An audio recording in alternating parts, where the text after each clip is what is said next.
Hi, we thought we would do a quick podcast on the phenomena which seems to be going around all the schools and with young people and on Netflix, which is called Squid Game. It's on Netflix. It's quite an adult program with quite a lot of violence in it. And I'm here. My name's Pete Woodcock, and I'm a pastor at Cornerstone Church, and I'm here with Ben. Hello. Who's also pastoring the church as well. And Ben's looked into this a little bit because it's such a big topic. It is a big topic, isn't it?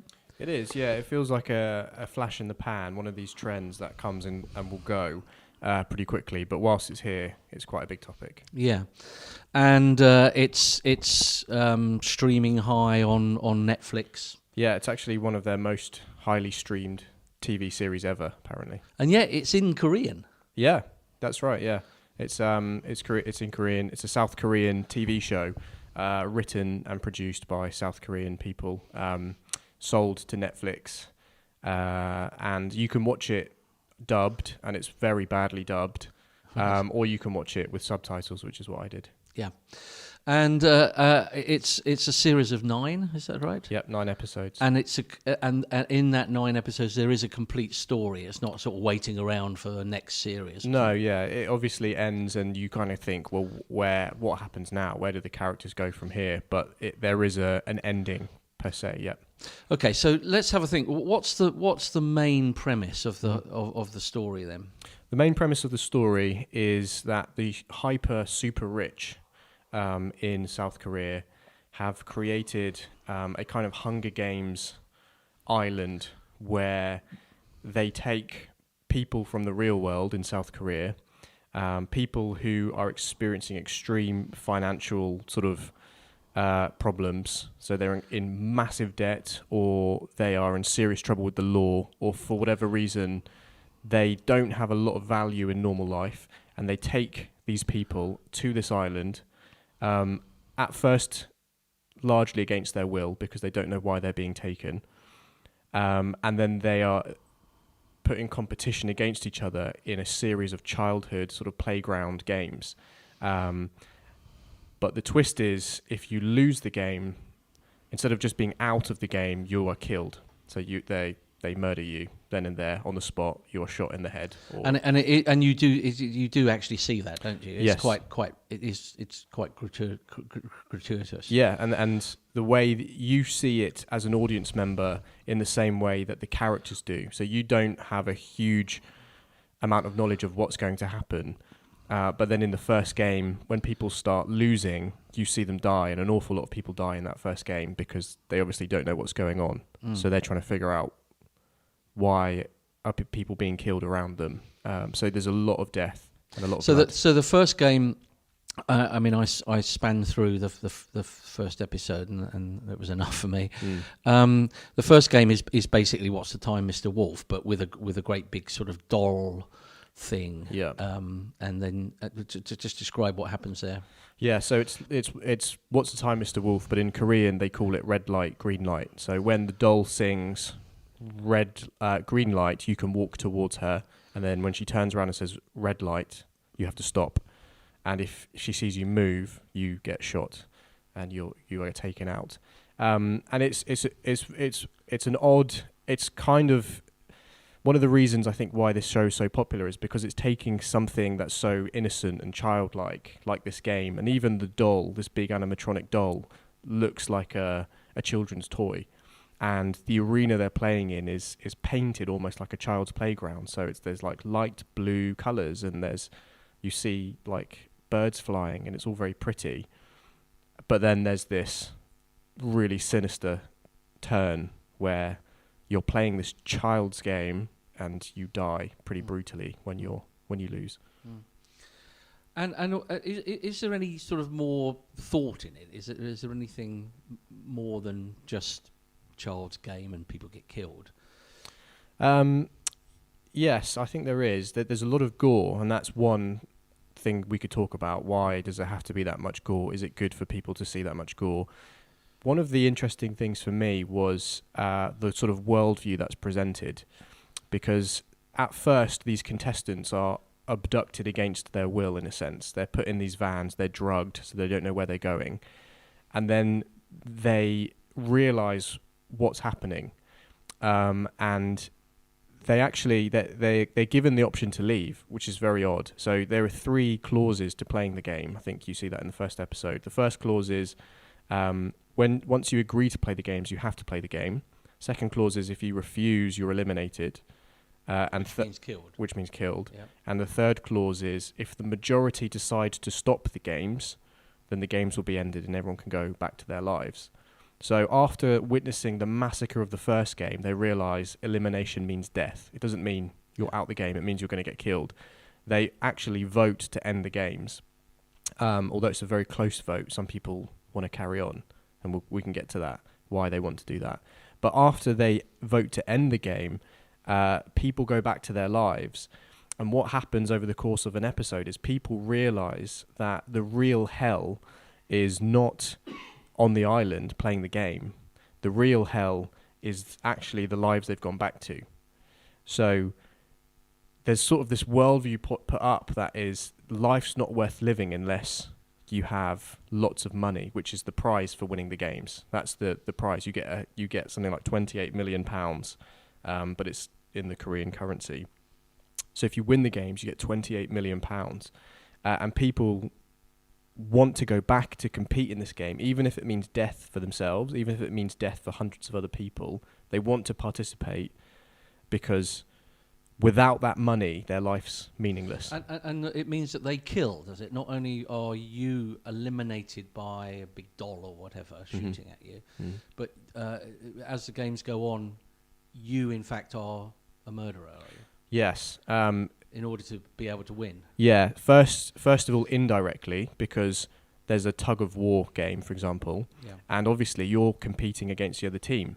So by trying to win, you are effectively indirectly killing other people. Okay. So if your team beats their team, they all get killed. So all of them get killed. Yeah, on the other side of the tug of war.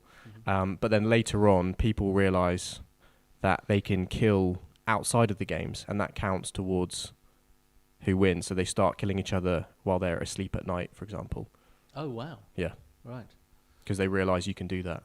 You can do that. That's legitimate. And so only one winner, is there? There's only one winner. Only one person can take the. And does someone win? You know, I mean, I know this is but I don't care really. Yeah. And it's probably quite an interesting moment to watch because they win all the money, but then what on earth have they lost in the experience that they've just gone through? And one of the sad things, I suppose, is at the start people make teams and they form friendship groups to try and help each other survive. But there's only one winner. So towards the end, these people start turning on each other. And so people who had previously saved each other's lives and had protected each other are now... So it's like Hunger Games. It's exactly like Hunger Games, yeah. Exactly like Hunger. And so, as just thinking about that worldview, what is as a Christian, what sort of, where do we go from here? Yes, I mean, being able to talk to maybe young people about the show, or just to other people about the show, it's really clear in the TV show that the life these contestants are experiencing in the real world is so dark and empty and meaningless. The fact that they would all choose to go and participate in these horrible games says that they don't value the life that they have without that money. And so there's no real value or purpose or meaning to their lives without being rich and able to do stuff. So the Christian gospel message into that situation radically transforms everything. You totally swap it over. You flip the whole thing on its head. You say your life doesn't only have meaning if you have lots of money, or if you win this game and you can pay off all your sort of debts financially. You are made in the image of God. You can be rich spiritually, even if you're poor physically. And you have a purpose in this life, which is to reflect God and to hold out the gospel to other people. So there's basically the only way out these people saw to their lives was to participate in these games, whereas the gospel would radically change that and give them an entirely new way out. But it's also reflecting that I can stamp on anyone, and anyone that gets in my way, I can do what I like as long as I can get that. Yeah. Get that sort of Yeah. godlike status of money. Yes. It's complete opposite to the Christian message, isn't it? We sacrifice and give. Yeah. We stand in front of people Yep. and get shot rather than just wanting others to get shot. Yes. It's probably you could have a good discussion around it with someone who thinks that, is humanity generally good or is it corrupt and evil? It's a good TV show to prove really that it's corrupt, because all of these contestants go in at first looking like good people. Well, they've got massive failings, but generally they form friendships. They're quite nice to each other to start with, and then over the course of the games they turn on each other, and so you kind of peel back the layers of social niceness, and then what do you have left? You have people who only look out for themselves, who are willing to kill even to survive. And so you could say, look, humanity needs a savior, because we're not okay. If we met God today, he would see that part of our humanity, which is that, so we're in need. We are fundamentally corrupt and broken, and we need a savior. Okay, so that's the sort of interesting bits of it, but it's obviously become a sort of big thing amongst. I mean, it really is an 18, isn't it? I would say it's an 18, yeah. Because of the way you see people die, heads blown off, and it's quite bloody. Yeah. And so every episode, I guess, gets probably worse, if not. I mean, if not the same as the first one, but it's suddenly become a sort of big thing that schools are worried about and all of that sort of stuff. I mean, you think it's a fad, but how's that happened? Yeah, so it's a 15, which I think makes it immediately more accessible to younger people. If it was an 18, you would get a bit of, if it was an 18, you get 15-year-olds watching it. But because it's a 15, you get 11-year-olds watching it. It sort of works out like that.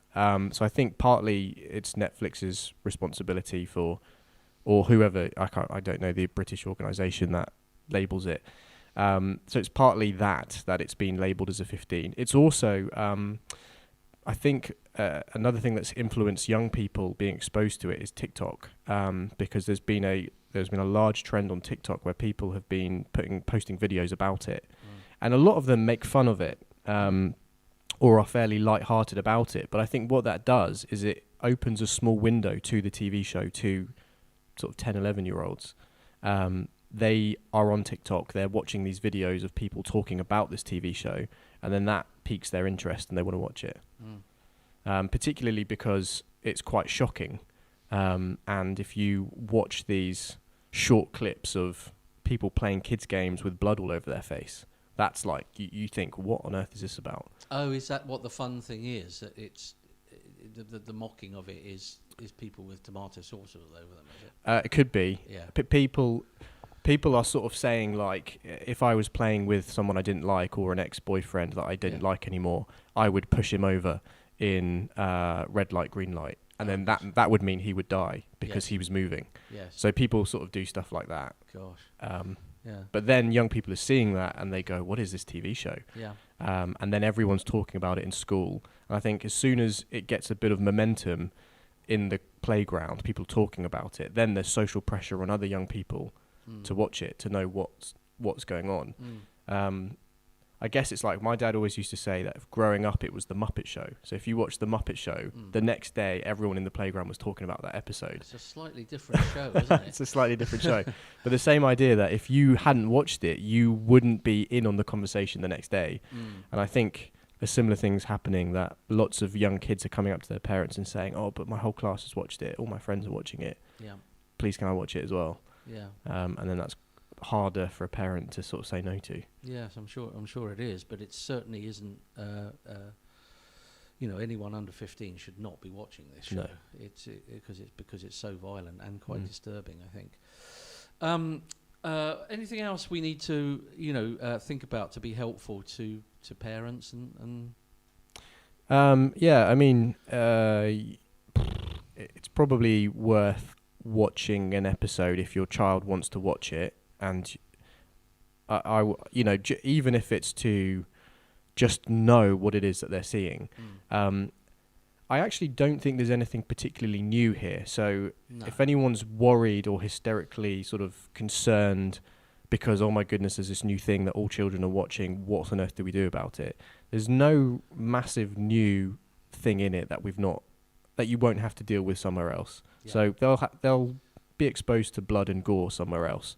So it's not so much what do we do about Squid Games, it's Squid Game, it's what do we do about blood and gore? How do we deal with that in the video games they play, in the films they watch at their mates' houses? It's a bigger conversation. I mean, there are warnings in the Bible. I mean, if you take Proverbs, you've got the father warning his son, and you've got quite a lot about violence in Proverbs. But one of the first things he warns his son is, be careful of joining with those that are about violence and violence in order for you to get gain. Which is quite interesting because let me just read a bit of it, because I think in one sense these are the verses that you would want to be putting over Squid Game. My son, if sinners entice you, do not give in to them. If they say, come along with us, let's lie in wait for someone's blood, let's waylay some harmless soul, let's swallow them alive like the grave, and whole like those who go down to the pit. We will get all sorts of valuable things and fill our houses with plunder. Throw in your lot with us, and we will share a common purse. My son, do not go along with them. Do not set foot on their paths, for their feet rush into sin, and they are swift to shed blood. How useless to spread a net in full view of the birds. These men lie in wait for their own blood, and they waylay only themselves. Such is the end of all who go after ill-gotten gain. It takes away the lives of those who get it. You could almost put that over Squid Game. That last bit, yeah. So such is the past of all who go after ill-gotten gain. It takes away the life of those who get it. So so the winner of this thing at the end is covered in blood. Yeah. And you sort of say, your life's been taken away from you, mate. You've got the ill-gotten gain. You've won that prize money, but your life has completely been taken away from you. Yeah. Yeah. I mean, it'd be interesting if they did a second series, and perhaps we ought to do a series, on following the results of that bloke. Yeah. And see what actually happens to him and how he's screwed up because of it. Yeah, exactly. Yeah, well, but I bet you they don't. Yeah. No, but there is an interesting thing in it, and this is a bit of a spoiler, but I guess this is all spoilers. There's a sort of side storyline where a police officer has lost his brother, and he suspects that his brother's been participating in these games. So he eventually finds himself on this island. He sort of sneaks on, and at the end of it all, he discovers that his brother is one of the ringleaders now. So one of the people who were dragged off the street to become a contestant is now running the show. And so that is an interesting thing, that you become, he who may have looked around with horror at the violence to begin with, then becomes one of the people who runs the violence. Which is what Proverbs is saying, isn't it? As you go down that violent route, you become hardened and hardened to it, and you don't realise you're doing this. And in the end, you're laying a trap for yourself. And you don't realise you're laying a trap for yourself, and it will trap you and kill you. Yeah, well, there you go. Okay, anything else we need to say to people? I think if you're a youth worker or you are, you talk to teenagers about different things. Maybe you've got teenage children. It's a good, if you watch it with them, I think that there's good opportunities there to talk about worldviews and about the difference Jesus makes. Yeah. There is actually a scene in the first episode, I think, where what looks like a Christian man dressed up in a suit with a suitcase sits down next to the main character, and the main character turns to him and says, "I don't want to know about Jesus," which is ironic because Jesus would totally transform the show and this guy's life. This is a good opportunity to look at it and go, what worldview is this show depicting? How is it sort of dark and empty? And where does the good news of Jesus fit into this? And how would Jesus radically change everything that's going on here? I mean, it could be a really good show if they just took out all of the blood and gore. Yeah. And it seems to be quite a cheap way of sensationalising that, whereas you could make this story much better. I think so, yeah. Yeah. Yeah. Why do you think they've done that? It's just because that's what gets the attention of people quickly. Exactly, yeah. It's cheap, and it adds to the shock factor, I think. And so just probably views, and it's worked. Okay. Well, I think we'll leave it there. Thank you very much, Ben, for helping us think these things through. We have all kinds of other podcasts that you can listen to, which I can't remember. Animals of the Bible. Animals of the Bible. We're going through for both for kids and for adults. There's A to Z of Christian doctrine. I recommend you have a listen to those things as well. So thank you very much.